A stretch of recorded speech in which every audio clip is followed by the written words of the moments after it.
Listen up, all you weeblos. This is the Man Scout Jake Manning, and you're listening to Live and in Color with Wolfie D. Hey, this is Jimmy Street, host of the Live and in Color with Wolfie D podcast. Hear the life and times of professional wrestler Wolfie D. From his time in the territories with PG-13 to his time in WWE, ECW, WCW, TNA, and more. Nothing is off limits and nothing will be held back. Thanks again for tuning in. Here he is, Wolfie D. Hey guys, here we are once again, and welcome, Live and in Color, Wolfie D, and my man Jimmy across the street. How is everybody, and how is Jimmy today? Brother. This is what? When did that happen? The late 2020 it happened, and from that point till last Friday, or no, probably Thursday. Last Thursday, I had been totally healthy, no issues whatsoever. And I start feeling swimmy-headed on Thursday. Friday morning, I wake up with a sore throat.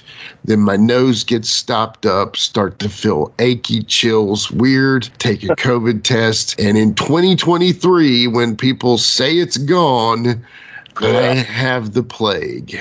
Yeesh. You got the COVID. Yeah, ridiculous, man. You got the China flu. Yeah, the China flu. Yeah, horrible. Out to be true. Yeah, I mean it's not bad, man. It's not, but it's just like annoying. I could tell it was something different though. When I got that sore throat, it was like a razor blade in my throat for a minute. You know, that real. And I was like, maybe it's just strep throat because, you know, dude, I just don't know anybody getting COVID right now, you know? Anyway. I think they just told you that.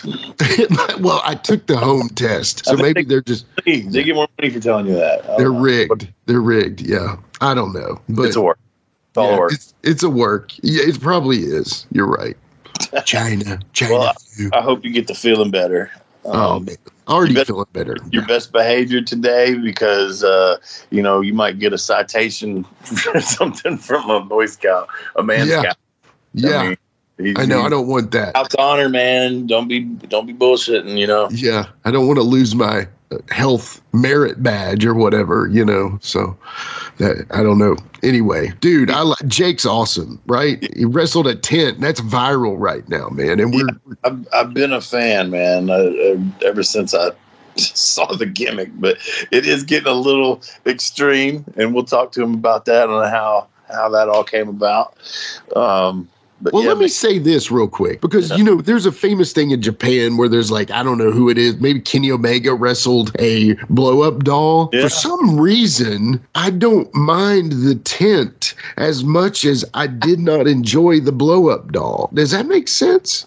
No, it doesn't. I don't know why, but I think the tent worked more than the blow-up doll. But I'm still anxious to hear what Cornette's going to say about it, obviously. Yeah. So about that, yeah, we'll see. Mean, there's a niche for everything, man. I mean, you watch it, the people are popping, so you know, totally. They paid for it. They wanted to see it, so yeah. And I mean, everything. Yes. Our niche, your niche, my niche, his niche, everybody's niche is a little different. And again, when I think about it, you know, as PG-13, I did some goofy shit. Sure. So, you know, it's just everything has, you know, evolved. So, yeah, absolutely. Just got to get used to it. Right. So,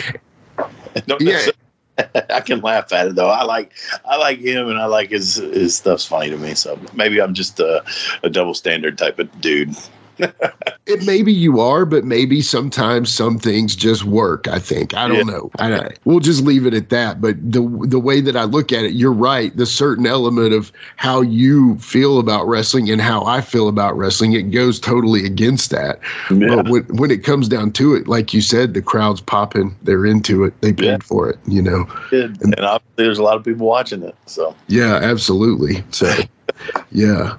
Well, all right. So we're going to be back with the Man Scout, Jake Manning, when we come back after these messages. Hey, folks, to get your official Live and in Color with Wolfie D merchandise, go to prowrestlingtees.com/live Wolfie D. Check it out.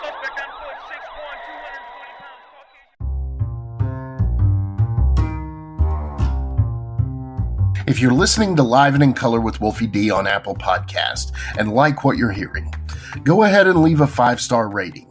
And while you're at it, write a review. Tell us what you liked. Tell us what you'd like to hear in the future. It's very important to us and always appreciated. Thanks again. All right, folks, we're back. And as usual and as promised, we have another special guest with us today. The Man Scouts. Now, I have met this guy one time. I saw his stuff, I think, on social media, and then I was on a show with him, and I came up to him and I just said, I love it. You know, everybody knows I love gimmicks, and I was like, I really love this gimmick, man. And there's so much that stuff like that has so much room to develop, in my opinion. And yeah, a lot of people you can't be a main eventer with that type of stuff, but I don't know. I think it was hilarious to me, and I've seen some of the newer stuff. But anyway, let's, without further ado, Jake Manning, what's going on, my friend? What's going on, Wolfie? And actually, I think in that interaction, I might have said, I loved everything that you've ever done, because I've been a big fan of yours for a while. So thank you. Like you are like tremendous. So like, I'm happy to be talking to you today, and like, it's a wonderful day. So, thank you for that wonderful introduction. But yeah, I'm just like I said, just happy to speak with you today. So. Oh, man, that's nice. I appreciate that, man. But yeah, and then and like I said, since then, and I you know, I kind of dabbled into looking more into the gimmick of what you developed it into, and literally, I just stopped watching you wrestling your tent. So yeah, how did it get to that point, Jake? Well, I'm glad you realize that there is a backstory there, because what a lot of people don't realize is that was actually the grudge match to a year-long feud that I had with a camping tent. I could tell there was some build-up. That's amazing. Yes, you could tell the aggression between everything. Things probably look a little bit stiffer than they should be in a wrestling match. So there's, I mean, maybe not to the level of Dundee and Lawler, but pretty close. There was some true hatred going on there that was real. And anybody who's put up a tent would know, you know. So yeah. Oh yeah, I came out on top like a true Man Scout would when battling a tent. But through my years of wrestling, at least the last several, I've gotten pretty good at setting up a camping tent in very limited conditions. As you probably know, a lot of these indie shows, there's not a lot of room. I think my biggest challenge sometimes with a tent is finding a way from the locker room to the ring, because a lot of these entrance-ways are not particularly set up for a full-size camping tent to come through. But of course, you know, that's how big the tent's ego is. So that's really the issue. I mean, his ego's not going to fit through the front door. I could tell the tent had an ego, and that's exactly when I quit watching the match. I'm not going to lie to you, man. Everything was cool. I was like, man, it's a good match. And then he kicked out of your finisher, and I was like, fuck this, man. This is bullshit. That guy, he should have took the 3 count right there. That's bullshit.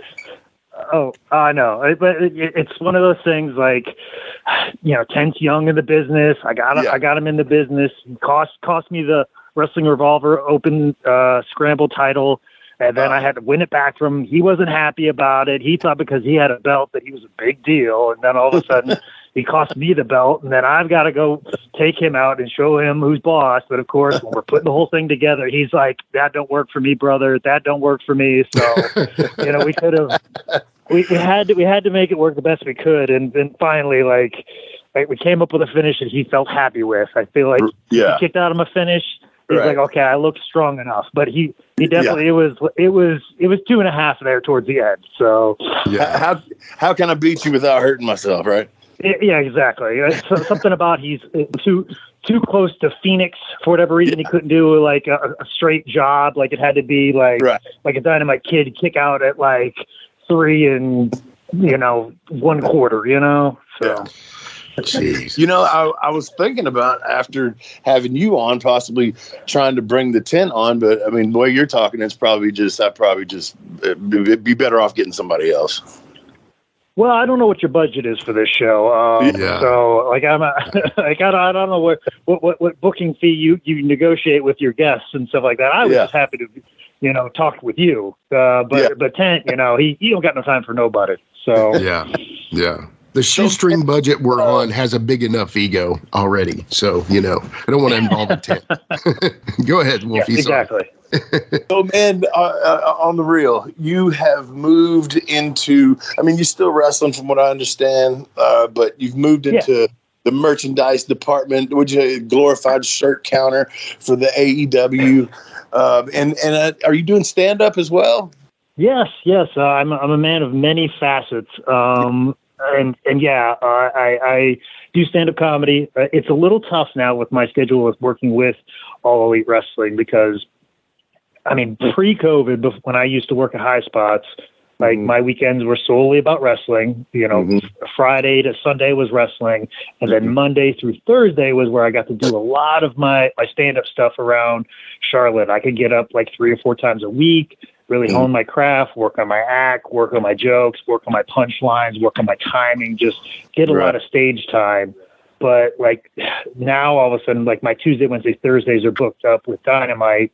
Yeah. So it's a little tough, but with the creation of our new show Collision, we've kind of got split crews now. So it looks like my weekends will be back to filled with wrestling. And then during the weeks, I'll be able to get up in this wonderful comedy scene of Greenville, South Carolina, which is the new town that I moved in. So I could probably get up 3 or 4 times and start working on that. You'll probably see, if you pay attention to my social medias in the upcoming months, everybody will probably see a lot more stand-up stuff because I'll get a lot more opportunity to work on it because I've felt very insecure about it because I know it takes a lot of work. That's why you don't see me talk a lot about my stand-up because I respect the people that are putting in the work to stand up, the same amount of work that I put into wrestling for the last 20 years. There are people that put on 20 years of work in that amount of work into stand up. And I feel like for me to call myself a stand up comedian, I really have to equal the work that I put into professional wrestling. And in the last 2 years, I haven't been able to. So, but like I said, with the change in schedule, that's going to come up. And I've been doing a lot of book shows recently, and being in a newer comedy scene, people are getting me on some more shows. And oh, this guy's funny. Oh, this guy's got jokes. Oh, this guy's got time. And slowly but surely, it's starting to turn around for me there. So, which is good because I'm getting much older, and the bumps are starting to hurt a lot more. So I need to transition to something else. And do you know Chris Killian? Yes, I do. Yeah, he worked for TNA, broke his back, and then he became a stand-up comic. And now he does. This guy, I'm not sure what company it's for. Maybe but it's some kind of movie Hollywood thing. He interviewed Gene Simmons, Sylvester Stallone. He's doing pretty good with it, man. But he was a good friend of mine. What was his wrestling name? Because I've known him through a friend of a friend, and it's things you've seen somebody on social media enough, but he's never admitted what his wrestling name was, so we could look up some of his matches. I cannot remember, but it would have been early 2000s before they left Nashville. I know that, but I don't remember 100%. But it's funny though. I think, of course, Foley's done stand up. Al Snow's done stand up. Who else? There's been a few others, maybe Dutch or something. I don't know. Dolph Ziggler. Yeah. So the boys are funny. Colt Cabana. Colt. And I think Mick is.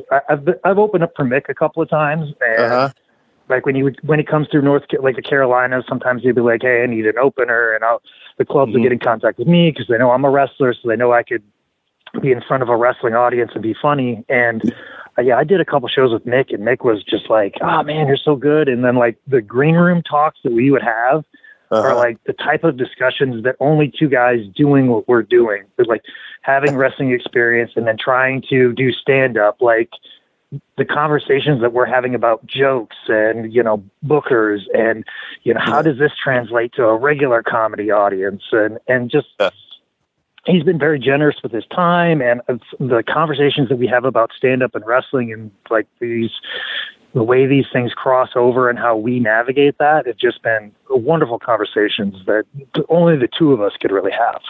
Yeah. So besides Mick, a non-wrestler comedian, you got any good, stories with somebody we might know comedian-wise?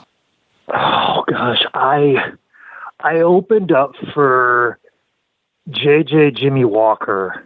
Oh wow! One Okay, time. holy and dynamite! Well, I mean, I was the MC. I wasn't the opener. Let me make that very clear, because so what a lot of people don't understand, especially because this wasn't a comedy club where he was performing. He was performing at some steakhouse in Salisbury, North Carolina. And that's awesome. Yeah. It was somewhere like that, and the guy had an event space, and he was running a comedy show there, which is, Jimmy's not doing a cut with a comedy club or anything like that, so he's getting his full booking, and there was a local promoter that's putting together, and he booked me to open for him. Not open, but MC the show. And what a lot of people don't know is you just see Jimmy Walker on the flyer. And he says Jimmy Walker doing stand up, and people are like, oh, they think they're gonna walk through the door, and then the first person on stage is Jimmy Walker. Like that's what people kind of think that are not comedy fans. Like if you go to a club, you know that there's an MC, there's a middle, and then there's the headliner. Like people that usually go to comedy clubs, they understand that, but not probably people that are going to see comedy at a steakhouse in Salisbury, North Carolina. Salisbury steakhouse. It's a Salisbury steakhouse. Yes, a Salisbury steakhouse. Sorry. Comes in a TV Yeah. So I go on stage, and it's just very cold. Like they're not even playing music in the venue. And I go on stage, and I'm very new. And and Jimmy kind of wants to be clean a little bit, and that's fine. So I've got clean material, but I go up there and I start, hey, welcome everybody. And then I start getting into my jokes, and the people are just confused. Like, why is this guy talking and not Jimmy Walker? Why is this guy trying to be funny? And it's older demographic. So I'm not relating with them, or I'm not recognizing that my stuff isn't relating. I'm just still going through my jokes. And then all of a sudden it turns to where all of a sudden they're mad that I'm even on stage. And there's one lady in the back just going, Jimmy, Jimmy, Jimmy, dynamite. And then everybody just it's like I'm getting a heel reaction when I'm just trying to make these people laugh. And then finally I just snap. I lose it, and I start making fun of these people. I start going in on them. I go hard on them, and for my last, I think I got off stage like a minute or two early, and then I'm like, fine. Something about like calling him ungrateful. Like I really ran him down quite a bit. Yeah. And then I get the middle up, and luckily he saved the show, because I went out there and ruined it. And I don't care. Because when you're out there alone, you're out there by yourself. And you're almost like fighting for your life. Rejecting my jokes is like rejecting my life, because I'm talking about my life. So you've rejected my life. So I'm in full defense mode. I, just go really hard on this guy's audience. And I'm in the back, and I was like, man, that was terrible. And then Jimmy Walker walks over, and I go, great, here we go. Yeah. And he walks up to me, and he goes, huh, you were very combative. and I go, and I was like, yeah. And then he just looked at me and goes, you should open up for Andrew Dice Clay, and then walked away. I'm like, I think that was a compliment. I don't know. Yeah. I'll take that. Yeah. I'll take that. Sure. You got his number? Yeah, exactly. That had to feel awful, dude. I can't imagine. That's why I'd be terrified to do anything like that, man. It's funny, like, when we go out there as wrestlers or whatever, doing a promo, I don't get nervous or anything, but anytime I've ever had to speak as me, as the person, it's nerve-wracking. Mm-hmm. Yeah. Oh, yeah. And the thing is, too, like, I've done wrestling long enough that, like, if something's not going right, I know enough how to change. Where, like, stand-up, like, I'm still very new. Like, it's like 2 or 3 years out of a wrestling school, and the match is not going well, and you don't have the tools in your tool belt to redirect and correct that issue. Yeah. So, and that's kind of what it's like stand-up wise. Yeah, that's cool. You know, we just recently had him on the show, and this guy is just such a book of just so many stories. And I think he means a lot to your career as well. Being from that area, especially, can you tell us some stories about George South? Oh, that man's like a father to me. You know, Yeah. like he really looked out for me. You know, I mean, he's my trainer. Right. The guy that taught me how to survive. It's a shame I haven't, you know how wrestling, you just get out of touch with people. Right. Like I've kind of like lost touch with him, and it's like, it's kind of hard because like I used to see him every week, you know, sometimes every other day. And like now it's been like years now since I've talked to him. And it's kind of a shame because the point I'm at in my life is kind of what he trained me and prepared me for. Sure. Like everything, like all these, like the wonderful opportunities that I get with AEW, like every once in a while they need some guy to go get beat up for 3 minutes. They need somebody to do this, or people are standing around like, oh, we don't know how to fix this. And all of a sudden I walk by, I'm like, well, let's do this, this, and this, and this. Like the you can tighten the ring ropes or whatever, like whatever that thing is that needs to be fixed for a show to happen, or some idea of like, oh, that's good, or all those things of survival. Yeah. And making sure that the show happens and making sure that everything that needs to be done before the doors open gets done. Like he prepared me taught me, he gave me all that wealth of knowledge. And I wish I could just tell him that everything he told me was right and was correct. And I wouldn't be in the spot that I am right now. Like I think about it all the time because when I'm at AEW eating catering, I'm like, man, I wish I could tell George, like I get to eat for free every Wednesday. Like,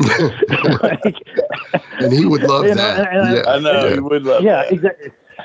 Yeah, it's like I eat for free every Wednesday, and like I steal some of the snacks for me to eat, like when I'm traveling back home. So like the idea of saving money and then just I really wish we could share in that. Because it was him that prepared me. It was him that made me realize that it's important to, as he always said, just keep a job. Yeah. Like being able to keep a job in wrestling is next to impossible. Because you've got everybody, trying to knock you down. It's highly political. You do one thing, somebody takes it the wrong way because they had a bad day, because they had their flight delayed, and then all of a sudden you're out of a job, and all these things. Or they got a friend that wants that job. Like just keeping a job in pro wrestling for a long period of time, like that's next to impossible. And he was the one that taught me how to do that. Yeah. And so, like I said, I really wish we could share in this point that I have finally got to, because I wouldn't have got there without him. And God, he put me in so many bad positions in my life. Oh, man. He put me in so many bad positions, but I'll tell you what, he prepared me for everything. Like there's not a thing that I don't think there's a whole lot in wrestling that would happen to me that I don't feel like I'm prepared for. Like, having me wrestle in a ring with one piece of padding because he didn't want to put out the rest of the padding. Wrestling in a show where the ring doesn't show up. Oh, I mean, wrestling in a prison, like setting up a wrestling ring under gunpoint. Like, I mean, experiences that I'll never have anywhere else. Wrestling in a lightning storm, wrestling in matches without a referee, figuring out how to make that work. A multitude of different things. Hey, Jake, that sounds like the end of the territories, right, Wolfie? Yeah.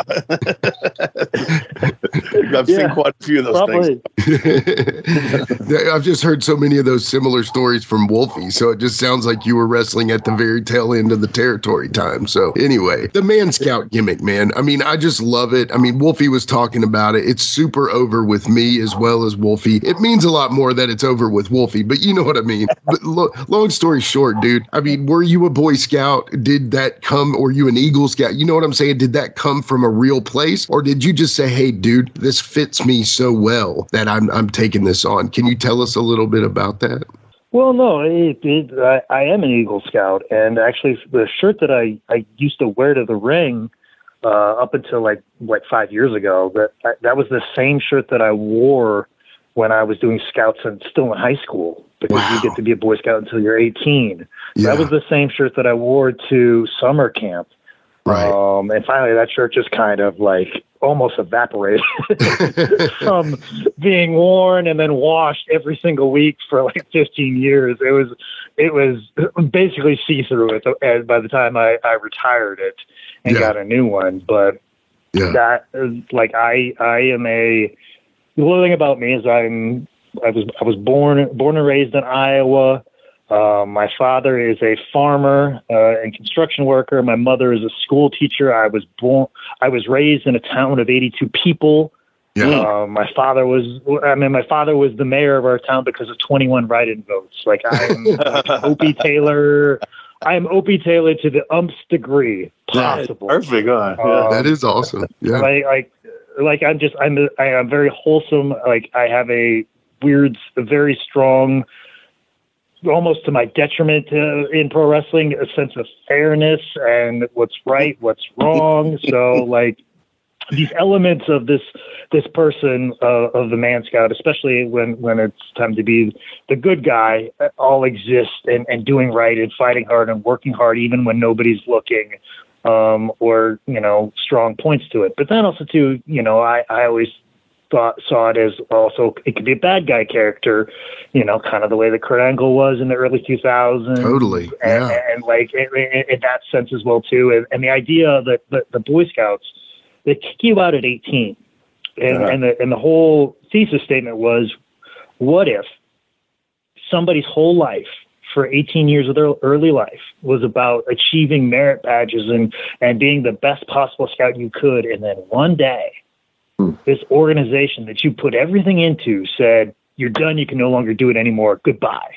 Right. Right. What would that do to a person psychologically who now has to go into adulthood and deal with life that doesn't fit in, the Man Scout manual? And then he's in the world of wrestling and like the layers to that as well too. So I've always felt it to be a little deeper of a character, but you don't get to explore those things so much in independent wrestling these days. Right. A lot of let's book this dream match over here and this dream match over here and do this thing for gifts and clicks and social media and that's all wonderful and great, and that's how I'm talking here with you guys right now, I'm sure. But at the same time too, there's stories to it and like there's an opportunity to it. There's a lot of undiscovered country when it comes to the character and the origin of the Man Scout that's there. So like if I ever get the right opportunity to explore that, I'm always ready. But it's been in my head much like a character in a movie like Robert De Niro. Like my favorite story of Robert De Niro is Backdraft. He got up with Ron Howard and he talked and he said, I need to do some research for this role of a fire investigator. And Ron Howard hooked him up with two of the people that were like the technical advisors and to make sure that everything they were doing in Backdraft was correct. And he met him up, hooked him up with De Niro, and De Niro talked to these guys both extensively for like a couple hours, to spend a whole day with them or shadowed them on their job. And then when De Niro walked to the set, he basically had taken mannerisms, characteristics, verbiage from both of those guys and created a character out of it, and then made it so vivid and real that you see him as that character, this hardened, like arson inspector. And that's what he did. But like, you don't explore all the nuances to it. De Niro created those nuances so he can make a more well-rounded character. And that's kind of what I've tried to, how I've tried to attack this character, is have dimensions to it and layers to it that you may not even see in the 10 to 12 minutes I'm in the ring, but or in the 90 seconds that I do my interview on Twitter. Yeah. But those things exist, and the reasons why I say this and the reasons why I say these words are important, and it's to make it more of a real vivid character. Yeah, that's awesome. That's very cool. Totally dig it. I know there's a guy you probably work with alongside there at AEW, and I don't know if you've seen this on social media. It just happened over the weekend. If you haven't seen it, I hope you see it soon. But Jerry Lynn somehow wound up at a fair where Jamie Dundee was in a Dunkin' booth. It was called Dunk-a-Dundee. I saw it. I saw it. Much like the Tom Brady. Much like the Tom Brady drone shot, Jerry nails it on the first pitch. Yes. I loved it. Man. Yeah, Jerry is such a wonderful person. He's one of the people I look forward to seeing at work like every week. Yeah. Like he is. Gosh, he's so wonderful. Yeah. And just so like, he's kind of like, every once in a while, there'll be like a situation like, we'll meet up when we're getting to the town. Like, you know, you get in from the airport and you run into Jerry at the lobby and you're like, hey, Jerry, what are you doing for dinner? And he goes, nothing. I'm like, you want to go get dinner? And I'll go hang out with Jerry Lynn for dinner, or like see him downstairs going to get breakfast and sit down with Jerry Lynn and have breakfast with them. Yeah. Like, those are to me the big perks of my job, is to get to hang out with those people and just regular, and then not even talk about wrestling, talk about like, you know, life or a job, or complain about everybody, you know, or talk about whatever. So yeah, what a great dude. And I did see that. And it was the first thing I thought of when we were going to talk today. I'm like, what a weird set of circumstances. So yeah. I've known Jerry since I think like 1990 or 1991, something like that. Good dude. One of the best dudes in the business, man. Seriously. I mean, Bobby Eaton level quality dude, you know? Yeah. Oh, yeah. For sure. And it like, didn't you and Jamie had like, it was Jerry and Mikey. Like, you guys had some matches with him in ECW, if I'm not mistaken, right? Like, Mikey Whitbread. Am I remembering that? Yeah. Mikey and Jerry, like, gosh, like you. Now we get you talked about me a little bit. Let me talk about you a little bit. Like you, Wolfie, like you were a special, you know, breed of cat. Like coming up with the whole hip hop gimmick, like years before Cena ever did it. The pumping up of the shoes. I mean, all that stuff was so cool. And you and Jamie, like when I've helped train like a couple of students, and I always tell them, if you're gonna look up tag stuff, look up PG-13. You guys were doing like some of that very old school Memphis spots that were like done like in the 70s and 60s, but then you brought them into the 90s, right? And really nobody has, and like you've never seen anybody really take a lot of those spots and then move it into this generation of stuff. Right. But then like, you know, every once in a while, like you see people try and do some of those Memphis spots, like the Tennessee two-step and the water pump. You see that those are overdone, but like the spots where you guys were doing like the multiple elbow drops with the moves, I still talk about the spot that you guys did on WWF TV with the Smoking Guns, where you had one of the because like that's going to be a tough match for you guys, because you were considerably smaller than both of those guys. So how's that's going to work out? But the idea was like Billy or Bart was on the outside, and you're just waylaying him on the outside, and then Bart comes around, chases you off, and then Jamie jumps down and starts beating him up, and then Jamie gets chased off, then you hop out, and just that transition of like you don't see spots like that anymore. And they just like I always tell people like look those up. Yeah. We called that cat and mouse, and that wasn't the only time we used that. I love that spot, but I'm gonna tell you what, it sucks for us because it blows us the fuck up.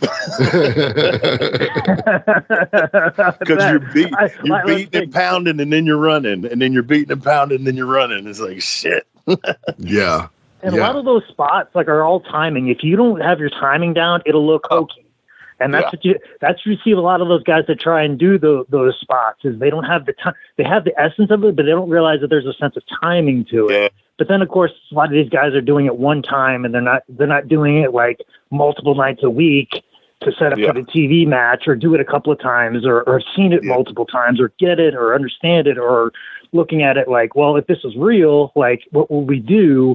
You know, they just see, oh, here was the punchline. It's like when people recite a joke from a stand-up show. They forget the whole setup, and then they just remember the punchline, and then the joke isn't as funny. And that's kind of the way some of those spots come off. So you really, people see them like one time, like, oh, I got it, and just do it. You don't realize you really have to study it and understand the nuances of it and the timing of it and the speed. And everything. But yeah, you guys, one, I always brag about you guys. man, and I appreciate that in a humble way. And in that match, also one of my favorite parts of that match is where I missed the drop kick. He gives me the slingshot, and Jamie, you talk about timing, just perfectly walks down the apron, bitching at the crowd. It don't look set up the way. I get slingshot into him and take a weirdo bump from it. I just thought it was like, that looks good. That didn't look rehearsed, you know? Oh yeah. Like, I love stuff like that. Cause it's so unique. Everybody's trying to do how many flips they can do, where I think if people focus on doing more stuff like that, like the movement of people in a ring and making like these accidental, like bumps in, or using the circumstances of like, just the guy being on the other side of the ropes and then there's another guy sliding out, like, for the cat and mouse spot. Like, just if people thought more like that, like, obviously we wouldn't be beating up our bodies quite as much, but we could still have that spectacular nature of it all. Yeah. The wonder that makes pro wrestling the great art form that it is. No doubt. No doubt. It's more fun that way too. Yeah. Yeah, it is. Yeah, it is.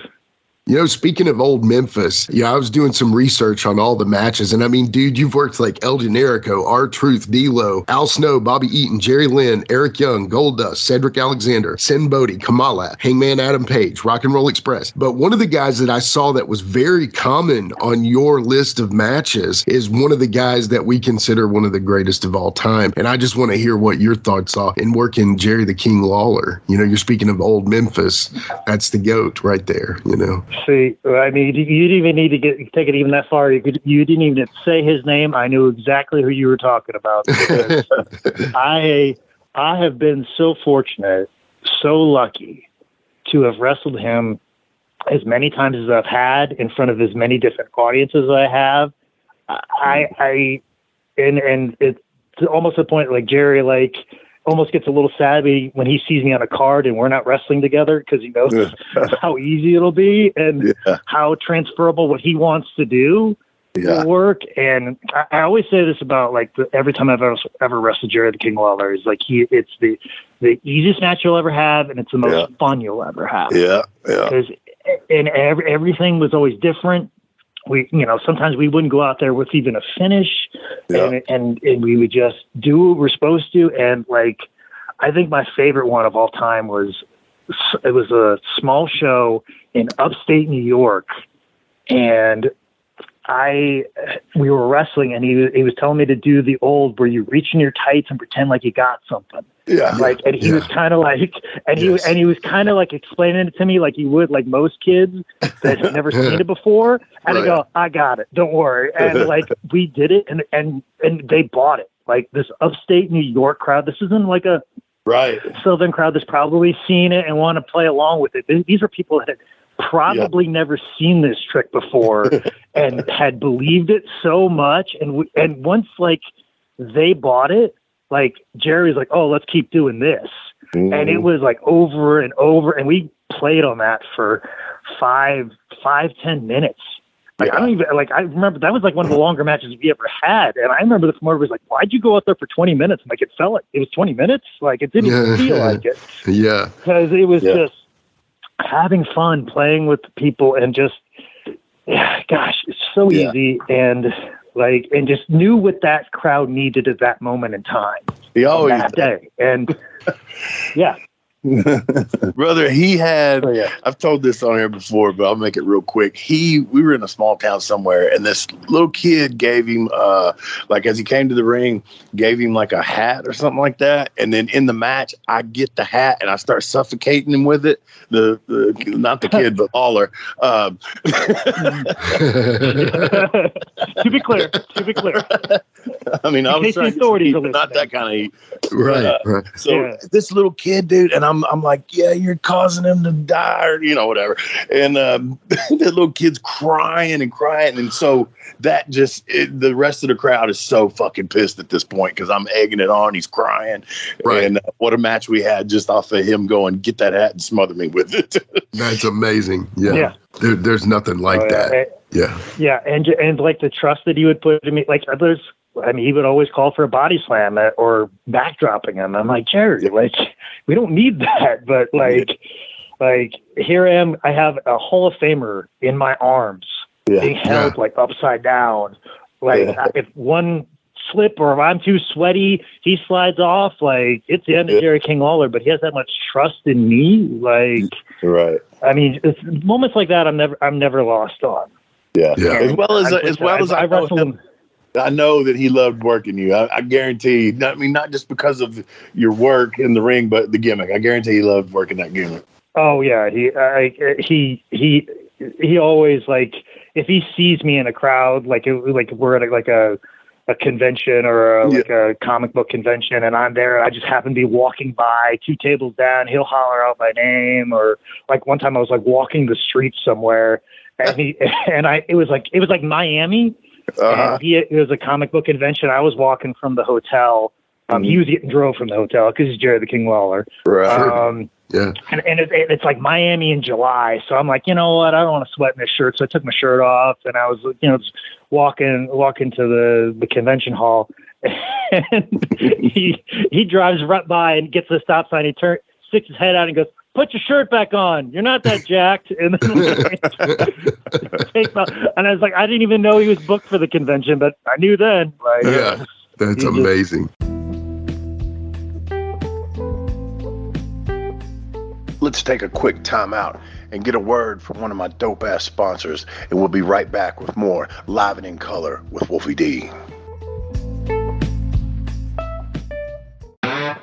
This is Steve Bowtie Bryant here. Back in the 90s, I was a pro wrestling photographer for the South, and I released what might have been one of the original sets of indie trading cards. I ran across some of these original sets. They were up in Randall Fanning's attic all this time. PG-13 rookie card. Ricky Morton, George Weingroff as the Sheep, Chris Champion, Reno Riggins, Billy Montana, Gary Valiant, the Scorpion, the Medic, Rick Reynolds, Jeff Daniels, Mephisto and Dante, Ben Jordan, Steve Neely, Marcus Woodrow, Clinton Charisma, Little Farmer John. If you'd like an opportunity to get these cards, contact me now. You can get them for only $49.99. Contact me at stevebowtiebryant at iCloud.com. Get your set now while supplies last. Support for Live and in Color with Wolfie D is brought to you by Manscaped, who is the best in men's below-the-waist grooming. Manscaped offers precision-engineered tools for your family jewels. Manscaped recently launched the Ultimate Men's Hygiene Bundle, the Performance Package. Join over 4 million men worldwide who trust Manscaped with this exclusive offer for you. 20% off and free worldwide shipping with the code WOLFIE at manscaped.com. If my math's correct, that's about 8 million balls.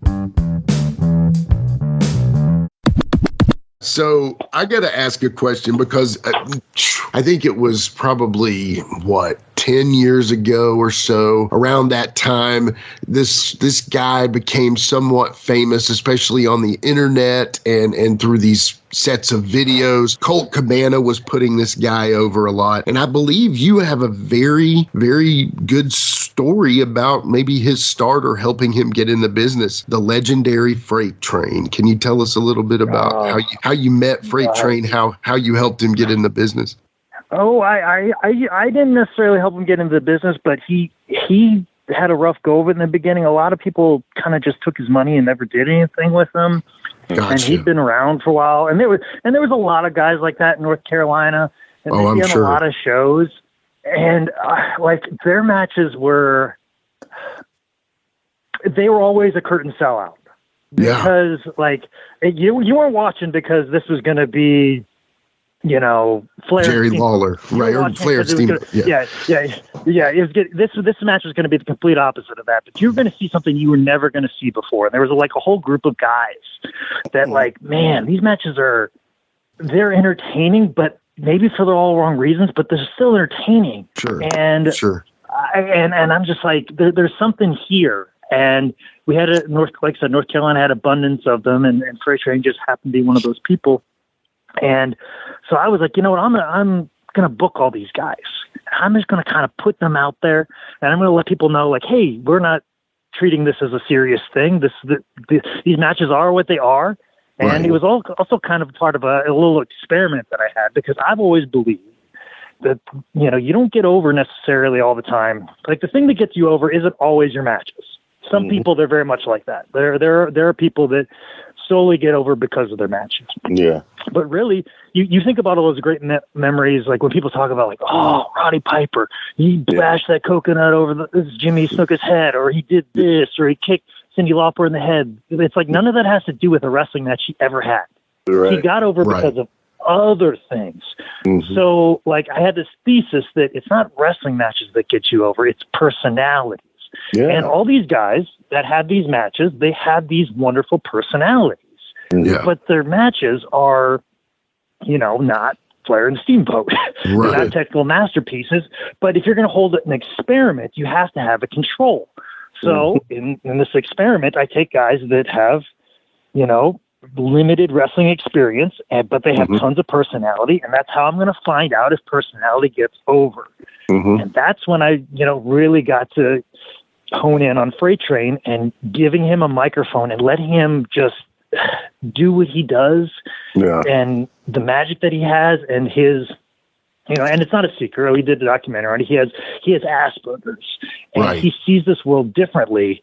And because he sees it differently, he communicates it differently. And it just happens to be hilarious. Exactly. And he knows when it's hilarious because he gets a reaction. So therefore he keeps going with it. Right. And he just, my reactions to it, like, is just helps it even much more because I'm much like the regular people. I feel the same exact way. Like, what did you just say? And the amazement of what he just came up with. Right. It always just, it was amazing. And he's such a positive person. He has, like I said, he sees the world differently, and he doesn't understand why anybody would do any harm to anybody. Sure. And he's just the nicest person you've ever met. I've had some of the best hugs I've ever had before in my entire life from him. And he came into my life when I needed a lot of positivity. I needed a lot of happiness. I needed a lot of joy, and he provided it. And hopefully I've provided him with the same. And he's just, gosh, what an amazing individual. I did a whole documentary on him. I've filmed him multiple times over, and he is just the nicest person ever. And that's cool, man. I'm very lucky to have had him in my life. And I think that's the only thing that I would say I miss from Charlotte, North Carolina. It was, I'm a little further away from him. When I was a little closer to him, I could kind of like check in on him, take care of him, make sure this is okay, you know, because I do feel a bit responsible that I was the one that was putting him out in front of all these people and introduced him to a larger portion of professional wrestling. And not all the people that are in wrestling are nice and wonderful people and are respectful of people. And because he believes everybody is nice, it's not, he can get taken advantage of very easily. But quickly. At some point in time, you have to let your kids, you have to let your kids grow up. Right. Right. And he most certainly, he's a grown man, and I do miss him. He is an amazing individual, and I think the wrestling world is better for getting to know him. Right. And some of my best, like, moments in my career are centered around him, and I'm thankful to have known him and met him and be a part of his life. Yeah, for sure. A good story. So what about my old buddy Double J, man? How's he treating you up there? Oh gosh, I got to be in a Rampage match with him. Yeah. And I tweeted this out when it happened. I was like, it goes, Jeff Jarrett's always been a dream match of mine. And of course that MFer punched me in the back every chance that he got, which is exactly what I expected out of him. Yeah.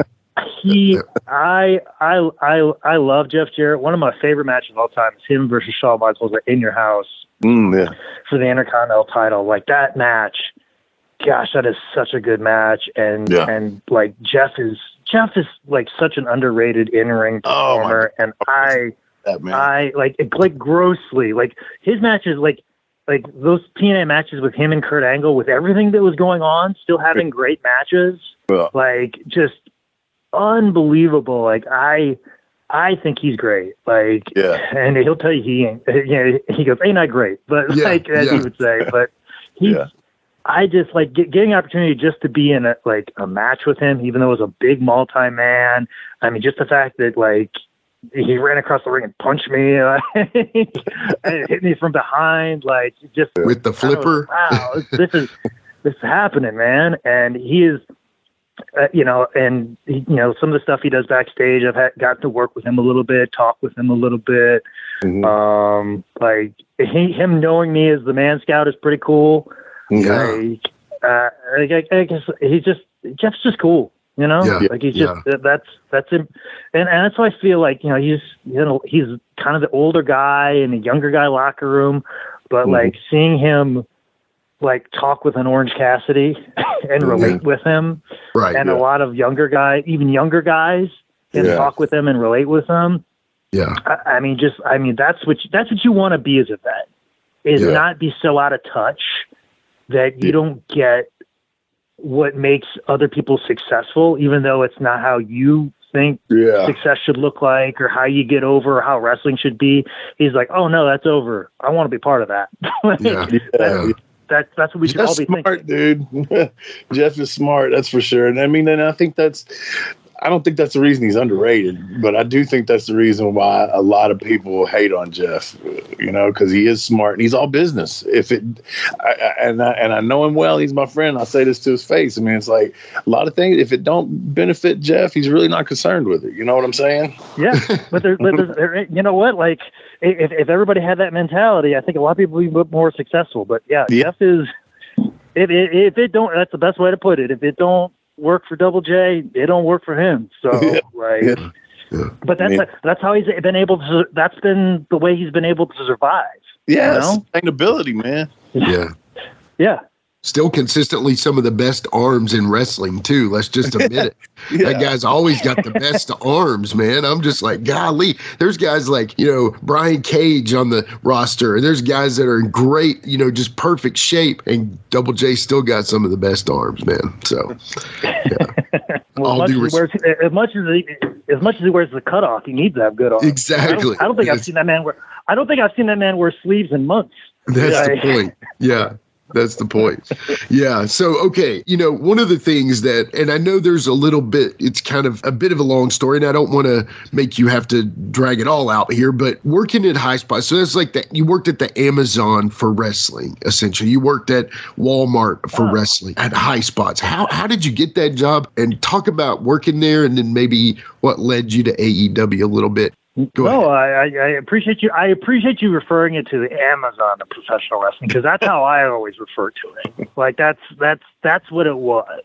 Yeah. And because it really had everything from wrestling gear to wrestling rings. We would print posters for people, print promo pictures, and obviously merchandise, and then it got into memorabilia, and it was just this all-encompassing thing that covered everything. And it's you had to, probably should have marketed it better that way, but like you also had streaming too. So like the focus was never on any particular one thing, which is good, but it was also like made things that you felt like you were fighting battles on different fronts at all moments in time. Like there was a time where like, hey, we have to be really into streaming.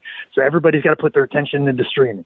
Then it's all of a sudden, hey, these live shows are doing really well and merch is doing, hey, we got to pull all of attention and get on the road and get to all these shows. Then it's like all these conventions are popping up. We need to be at every convention. And then it's like, oh, people are running shows. We need to make sure we have a ring out, in every place and selling rings every month. It was very maddening. It was very tough.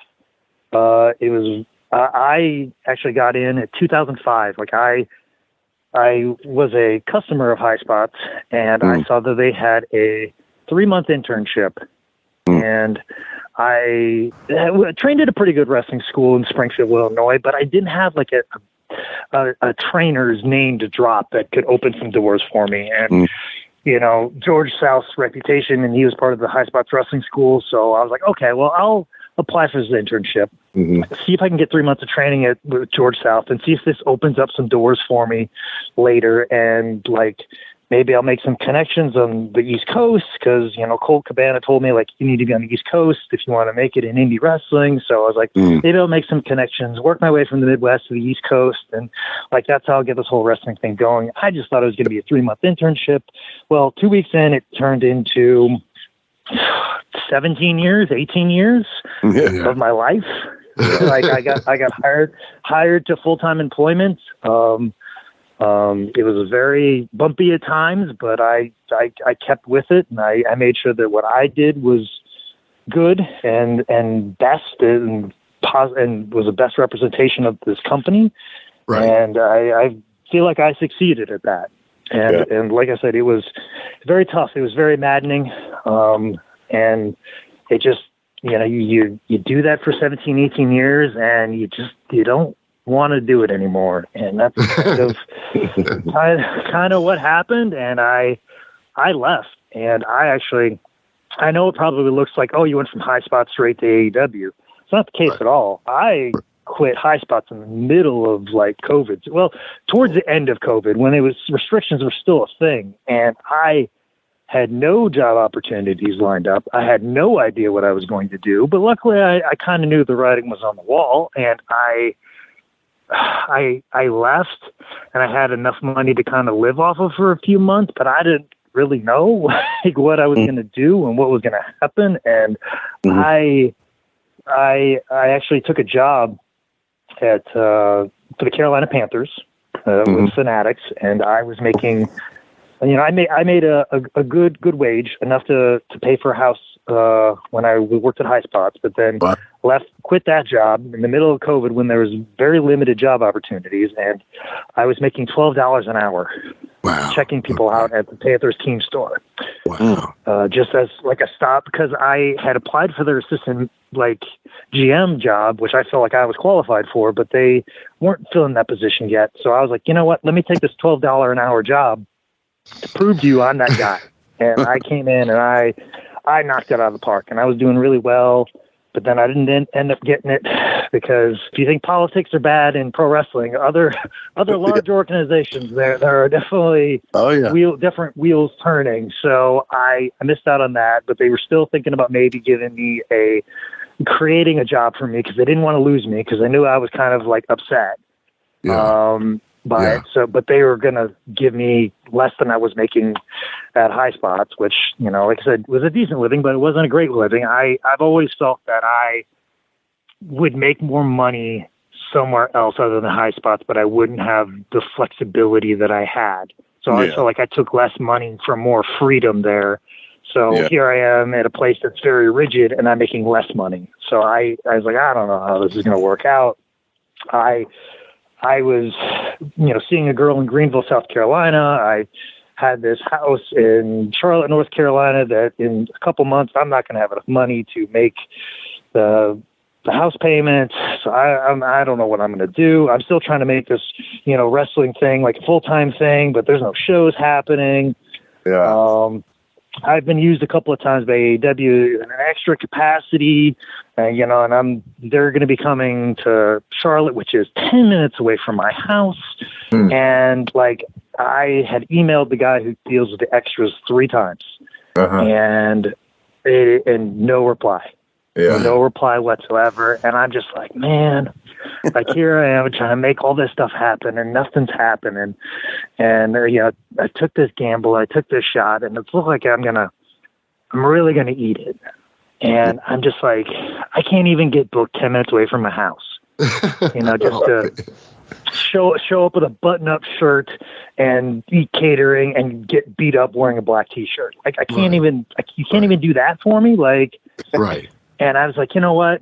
I'm going to email the guy who does extras one more time, because it was the Sunday before the Wednesday Dynamite. I'm going to email him just one more time. And if anybody asks, like, oh, why didn't you do because, you know, how wrestling fans are. I'm like, well, why don't you just call him, let him know you're available? I'm like, that's not how wrestling works, you know? They got to say yes. Yeah, I want to wrestle in Portland. I want to wrestle in New Jersey. I want to wrestle in Florida, but I need somebody to say yes to me so I can go do that. And that's kind of where I was sitting. But I was like, you know what? If anybody asks, I'll be like, you know what? I emailed them 4 times. because 3 times wasn't enough. So I emailed them 4 times. And so I was like, I'm going to email them a 4th time. And so that way I have plausible deniability. And here we are. So I emailed them a 4th time. I immediately got a reply back in 45 minutes, got booked as an extra.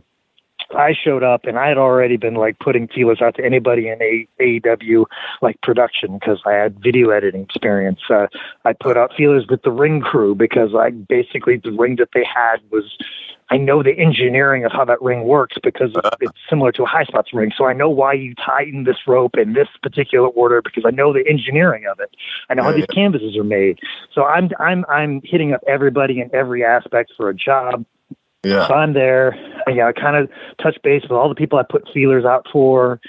And I'm just, kind of talking to a couple people, and thank God, Chrissy Myers was there. She works in the merch department with me. She overheard that I was looking for a job.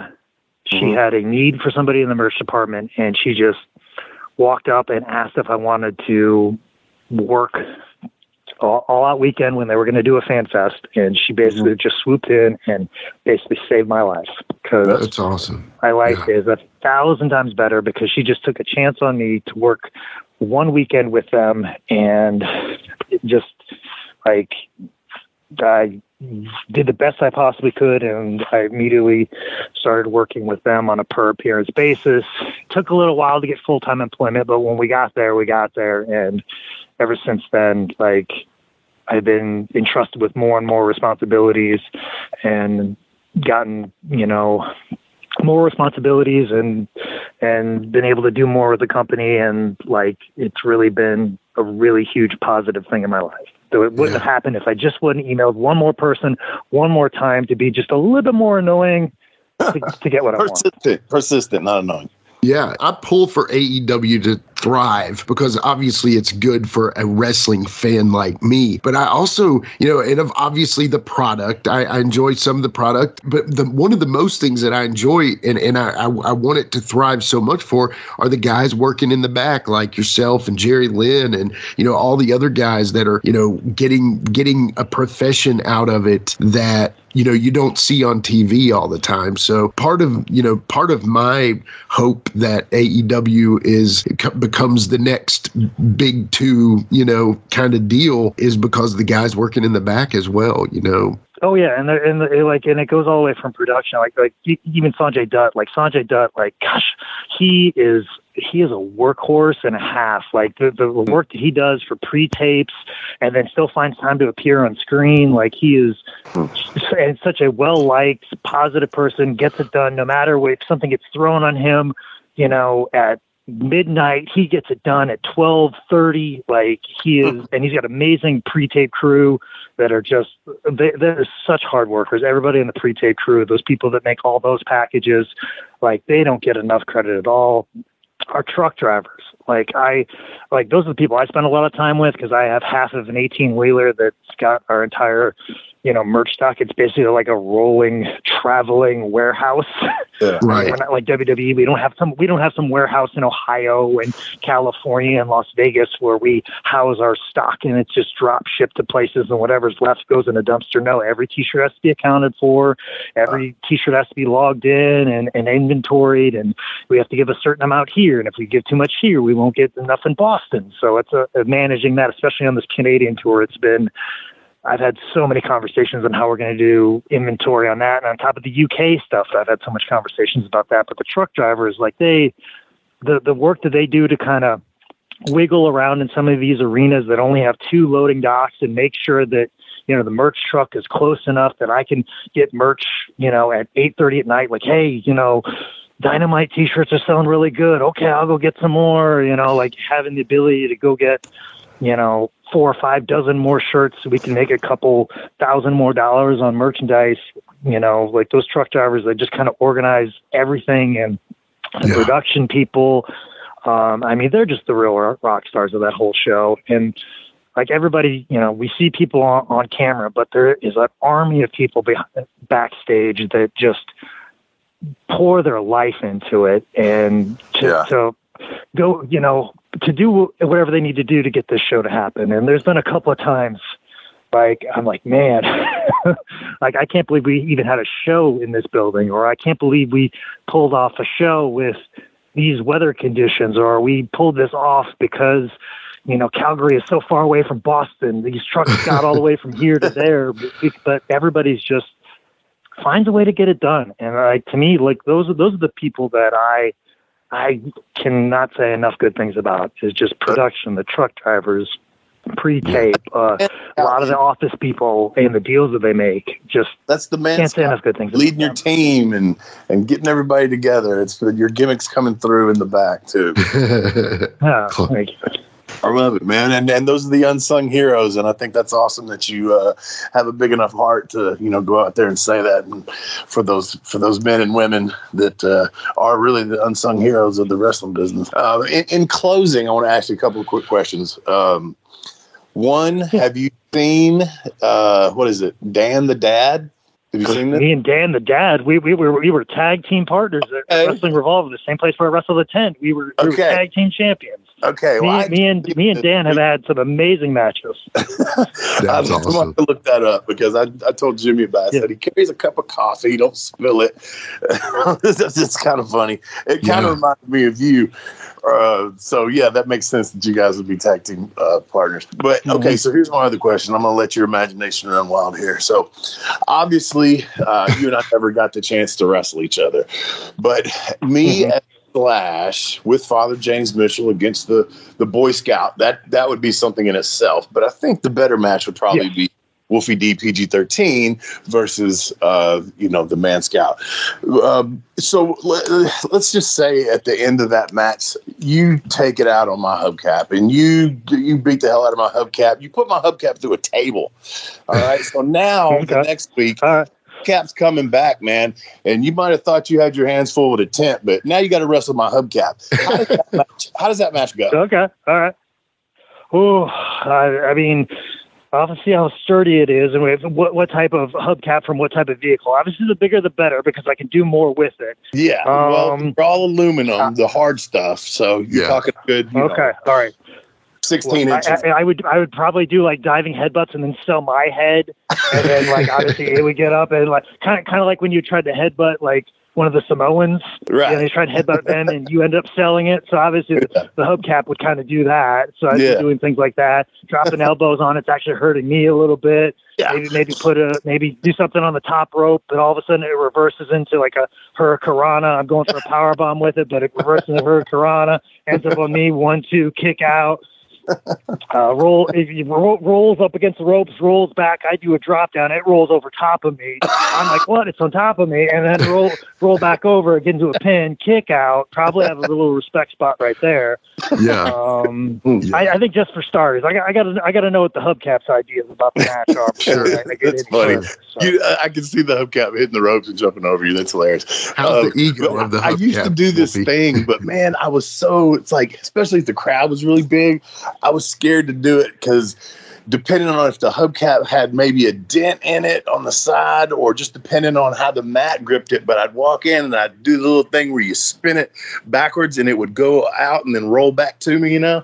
But I was always afraid to do it too much because I'll miss it or it'll go the other way because that can happen if it hits the mat the wrong way. Oh yeah, when you're dealing with gimmicks like that, that's like a really weird like thing, like because sometimes with the tent poles, like sometimes they come out. Like there's a couple times there, and you don't want to be messing around trying to tent poles back in. So like I've started like tape the tent poles at the bottom and then kind of tab them and take them apart if I need to take them apart, but then still keep them taped so that way they don't come out.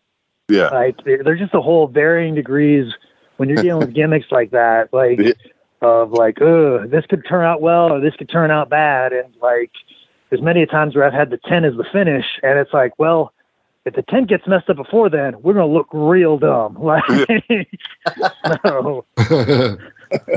We're going to look dumber than a guy wrestling a tent. So yeah, exactly. Yeah, we're going to look about that dumb. It's funny, man. I love it, man. But at any rate, man, I appreciate you coming on. It's good to talk to you.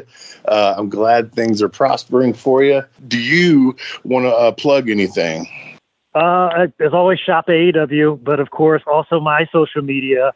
at Man Scout Manning on Instagram and Twitter.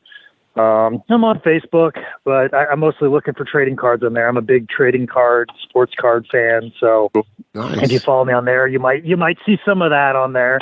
But yeah, like I'm out there, available for bookings. I'll travel just about anywhere. I understand that all these independent promoters are on a budget. I just want to get out there and wrestle and sell my merch and, perform in front of people. So I'm out there. I'm available. I still wrestle. I still do stand up. So anybody who wants me to go do that in their location, I'm available for. But support AEW. They are touring the country now, and having 2 shows a week now. So please take advantage of the fact that they're going to be probably coming to your town very soon. There's a lot of new places that will be going the rest of the year. So just be paying attention to AEW and see when they're coming to your local area.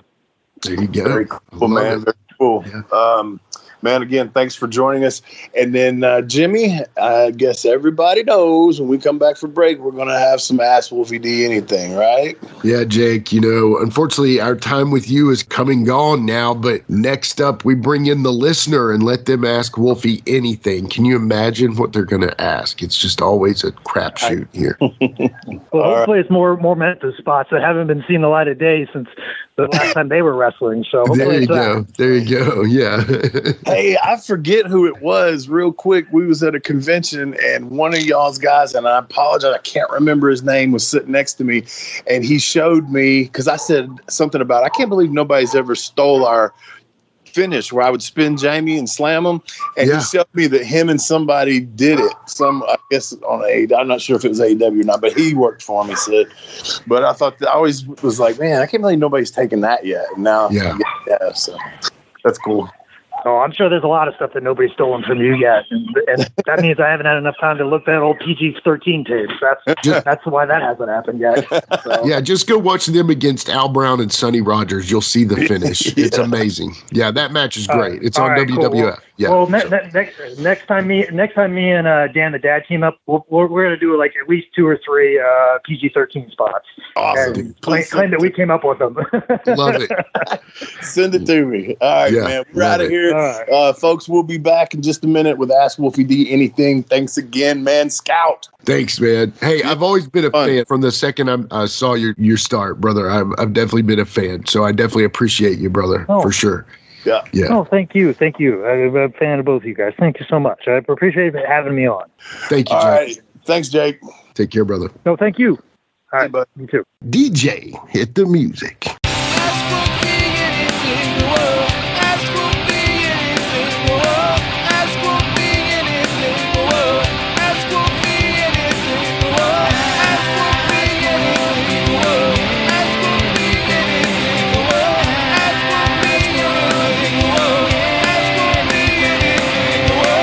All right, we are back with Ask Wolfie D Anything.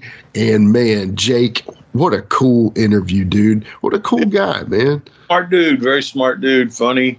I'm going to look up some stand-up. I've been on a stand-up kick lately anyway, so I'll see if I can find some of his stand-up, and we'll see. Jimmy Walker's story is funny, but... Yeah. Well, okay. The first question I'm going to ask you then, and this is not planned, but Jimmy Street from Mooresville, North Carolina asks, who's a current comedian that you're really enjoying, Wolfie D? I just watched the new Kevin Hart on Netflix. It's hilarious. Yeah. Okay. Yeah, really love good. it. And a lot of them, I don't know their names. I like Sarah Silverman. I think she's funny. Yeah. There's just different ones I'll see, and I may not like all their stuff, but I still like going back and watching Mitch Hedberg, man. He was great. Oh, man. Mitch was great, dude. Yeah. Did you? I feel like I've had friends like him. They're just like kind of the burnouts a little bit, but yeah, Mitch was great for sure. His style was so original. I don't even, Yeah. It's just so original. It's so him. It just felt like, I don't know that anyone that could ever be like him again, know? But sad deal. Well, anyway, on to the Ask Wolfie D Anything official here. So our very first question is from Cause Effect on Instagram. He asked this question here. He says, who did you personally feel like you clicked with the most in the ring? Now, it can be like, even if you're wrestling a tag team match, this guy you clicked with maybe, or singles matches. Who did you feel like overall you clicked with the most in the ring? Well, tag team matches, I mean, there's obviously people that Mikey Whipwreck, Spike Dudley, the Young Dragons, the WCW guys we worked. Obviously Rock and Roll, Tommy and Doug. But let's say, as far as like singles that I knew I could go out there and tear it down with, that I've worked multiple times. Obviously, guys like Chris Michaels, been working him since 15 years old. I know I can go out there and just, we can do whatever. I like to Shane Williams, Smothers, just people that I worked over and over and over. So Brian Christopher, Jamie, Doug, Lawler. A lot of them, man. Me and Bill clicked at a time, during that feud, but then we might work each other months down the road in just some kind of lame match at some spot show and it not be that good because it wasn't in the angle. We weren't in the heat of the moment. So again, at different times, different people be clicking with you on different levels. Yeah. Okay. All right. Gun to your head right now. Pick one name. Damn, man, that's hard. Dang. Dude, I feel like I was a good enough worker where I clicked with a lot of people, and that's hard to say. I mean, I can't name a favorite person. I loved working with Lawler, though I never really worked him in angles, really, but I always had great matches with him, and those are so much fun. We talked about that earlier with Jake, God, there's just so many that... Well, nobody's going to get mad that you said Lawler. You're going to have to shoot me in the head. Okay, sorry. It's over. All right. Go without me. All right. Okay. Well, at Super Duper on Twitter, did Jeff Jarrett, and this is funny, we just talked to Jake about Jeff. Did Jeff Jarrett have a WWE title run in him? Okay. Had he stayed with WWE only after USWA? Do you feel like I'm sure you're going to say yes, but you know what I'm saying? Like, well, maybe I'm wrong, but do you feel like could he have been up there with the Rocks and the Stone Colds?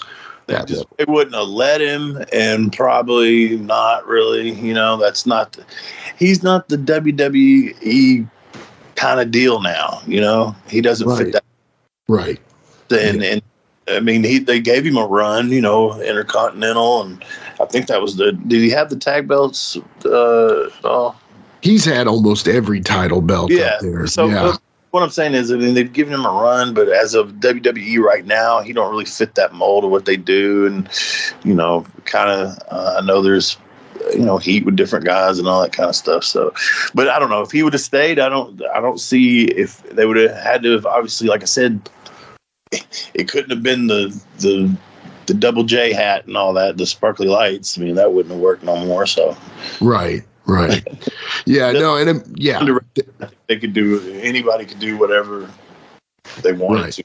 Yeah, no, I think that's right. And, the funny thing is, because he did hold the WCW world title, but we know that situation was different. It was post Hogan and, post a lot of the bigger names from WCW or the WWE that had kind of invaded WCW. And he, of course, held the NWA title at TNA, but as far as the top of the mountain with the WWE, it did kind of seem like he was an eternal intercontinental guy, when it came down to it. But maybe it was just a gimmick but I don't know. It's a good question. I'm glad they asked it. I'm also glad that you answered it. So I definitely appreciate that. Okay, well, this one is John Johnson from Facebook. And John asked this. Now, this might be a weird question for you to answer, but you're an honest guy, sometimes to your fault. But, who was the laziest wrestler you ever worked?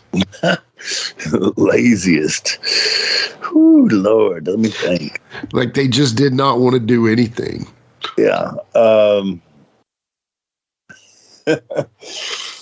at like when you get older, you get that way. Sure. No, at the beginning, but then there's some that are extraordinarily lazy, don't want to get hurt and all that. Man, because I know that's a big thing for you. I know that bugs you, right? Yeah. Man, it just depends on where that person's at in their career, because they could have been one hell of a worker. Buddy Landau was lazy, but Buddy would go when he still had to. Sure. You know, do shit. Robert Gibson is like that sometimes, but fuck, he's paid his dues. He don't have to, you know. Right. It's kind of hard to, you know. But then you also had his partner who was not and had paid their dues as well. Ricky would still, like, he would go when he had to, but he was still, I guess, you know, don't hurt me. Right. But they earned it. But as you get older, you do get a little bit lazy. Some guys, and myself included, just depending on where I was. But like Larry Latham was really lazy in his later days, just back in the corner and let you hit him. I mean, there's definitely some lazy ones, and that wouldn't take big bumps. You knew you had to just do basic shit, you know, stuff like that. That's a little bit common back then. Yeah, and you know, it also has to do probably with the crowd and the size of the crowd. Exactly. Yeah, you know, 100%. yeah. So a little bit of age, you know, paid their dues, already did all the hard stuff. Want to just have an easy night, a night off, as they say. Right. And I've heard of several people say that Wolfie D was a night off, but. Yeah. That to me means that they trust you and they know you can do what needs to be done. But as far as the work putting into it, you were definitely not a night off, because you always wanted to perform at a high level and show that you. I ain't gonna say I ain't never called it in before. You know what I'm saying? But of course, overall, no. Right. No, that makes sense. And again, we're not out to say bad things about people. This was just a question, and I thought it was funny to hear your thoughts on it. So, but anyway, we thank you for that question, and thank you, Wolfie, for that answer. If they're too fucking lazy, my ass wouldn't be working with them more than one. Sure. Yeah. It's a wrap after that. Yeah, that makes sense. Well, hey, that is all we got for Ask Wolfie D Anything on this awesome Man Scout Jake Manning episode. I wonder if Man Scout has ever worked with Manscaped. And he could use code Wolfie for 20% off. But anyway, that's it, brother. That's all I got. All right. So y'all join us next week. We appreciate you as always. Coming up next week, we don't know again. So tune in to find out. It'll be Follow awesome. us on social media. Buy my stuff, please. And talk to you next week.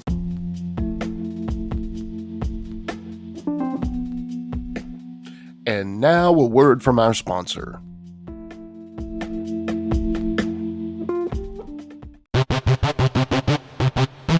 Ladies and gentlemen, welcome to Give Me Back My Pro Wrestling, the podcast that's based on the old school but can still help you find the good stuff from today. Jimmy Street and the Plastic Chic, Jared, are the undisputed tag team champions of the wrestling podcast world. From thought-provoking topics to superstar interviews to action figure expertise. This team does it all.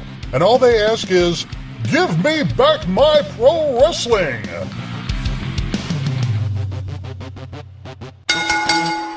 Every other Thursday, wherever you listen to podcasts. That's right, it's the Talk of Middle Tennessee, the channel you love to hate and the channel you hate to love. It's Brian Turner from Brian Turner's VHS Rehab. And if you're looking for matches from Wolfie D to Jerry Lawler to Dusty Rhodes and the team that put a pimp before your eyes and a goatee between your thighs, Booty Call and Athena, go to lostwrestling.com. See, I made it easy for you. Brian Turner's VHS Rehab. Booyah. Join me, Gene Jackson, for the Jackson Interaction Podcast, where I'll be doing one-on-one interviews with people from the world of professional wrestling, as well as stand-up comedy. You can get them anywhere podcasts are available in both video and audio form, but you can find them all at genejacksonpod.com.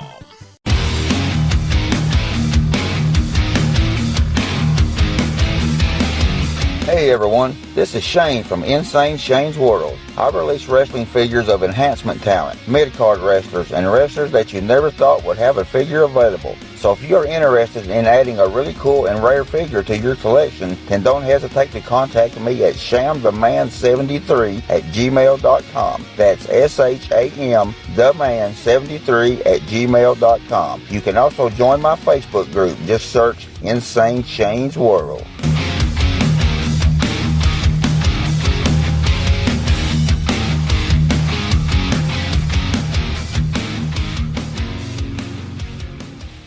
This is the big picture, Michael Jablonski. Don't forget to tune in every week to Jablonski's Pissed Off on the Mike Jablonski's Pissed Off YouTube channel. The Buffalo in the sport, he's gonna tell you all about it. He doesn't care what you think, you're gonna hear all about it. Mike Jablonski, he's so pissed off. Mike Jablonski, he's so pissed off. Mike Jablonski, he's so pissed off. He's pissed off.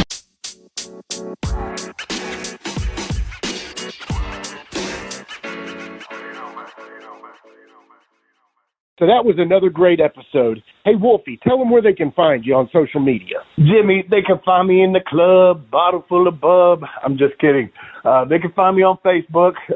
My personal page is Warren Wolf, WOLFE. I'm on Instagram at WarrenWolf13. You can always find us on Facebook, Twitter, Instagram, and YouTube at Live Wolfie D. Here's the thing. Wolfie always has offers for his autographed photos. He has a selection of some awesome photos from throughout his career that he will autograph and personalize any way that you want him to. Just contact him either directly at his personal Facebook page or through any one of our other pages, and we'll make sure you get in contact directly with Wolfie. Get those photos, right, Wolfie? Yeah, I've got some good stuff on there, to help with the podcast. Folks, if you can't get out to a show to meet Wolfie D, there's nothing like that, especially for the fans of PG-13 and Wolfie D. And before we go, you can always find me, your host, Jimmy Street, at James Rock Street on Twitter, Instagram, and YouTube. And hey, Jimmy, before we go real quick, I just want to add in there, from the bottom of my heart, I really appreciate, first of all, the work you've done for this podcast. You have worked your butt off. Secondly, the people that are liking the page. Beyond that, even more, is the people that are listening, and we really appreciate that. Yeah, and remember, guys, the podcast drops a new episode every Monday at noon, and our past episodes are streaming now on demand on all major podcast formats. Thanks again. I got a cap for your dome. He got a cap for your dome. I got a cap for your dome. He got a cap for your dome. He got a cap for your dome. And here we go. The original white boy that came out sagging, not bragging, don't be hating, cause I'm spitting the truth. Still livin' in color. Bum rush your mother, utilize a hubcap unlike any other. Back in the day, I was NOD, and I was P to the G, plus the 1 and the 3. In case you forgot, they call me Wolfie D. Been cloned and copied so many times, tired of suckers taking credit for what is mine. You know who you are without me name dropping. Wrestling's first white boy coming out hip-hopping. Been doing it like this since 92. Laid low for a while and you thought I was through. Listen real close to these rhymes that I've injected. This shit's so sick it makes your ears get infected. Mad skills, no faking, there is no one great. Cause I'm bringing more folks than Obi-Wan or Vader. Not here to play games, so you better beware. You don't like me, so what? I really don't care. Like time I keep ticking and I can't be stopped. You sucker step to the side unless you wanna get dropped. With my finish, I'll straight knock you out. Please allow me to tell you what it's all about. I'm gonna wind it up, then I'm driving it home. It's Wolfie D, baby. I got a cap for your dome. I got a cap for your dome. You got a cap for your dome. You got a cap for your dome.